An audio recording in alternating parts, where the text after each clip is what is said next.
আজকে সকাল 11টা নাগাদ একটা রিলায়েবল সোর্সে খবর যায় যে এখানের মধ্যে অনেক ধরনের মানে ক্রেডিয়েবল গুডস এই ঘরে মানে মজুত করে রাখা হয়েছে পুলিশের কাছে। সেটা হচ্ছে মনু মানে পিএস।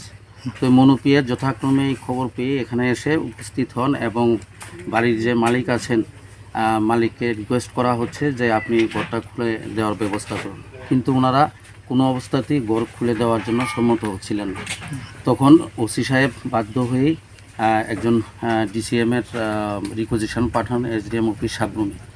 এই রিকোজিশন মূলে আমি ডিসিএম এখানে এসেছি এবং আমি ওনাদেরকে যথেষ্ট পরিমাণ রিকোয়েস্ট করলাম যাতে এই ঘরটা খুলে দেওয়ার ব্যবস্থা করার জন্য, কিন্তু ওনারা আমাদের কোনো কথাতেই কর্ণপাত করলেন না। তো আমরা যথাবিহিত আমাদের যে আইন মোতাবেক যে ব্যবস্থা আছে সেই ব্যবস্থা নিয়ে আমরা সেটা তালা ভেঙেছি।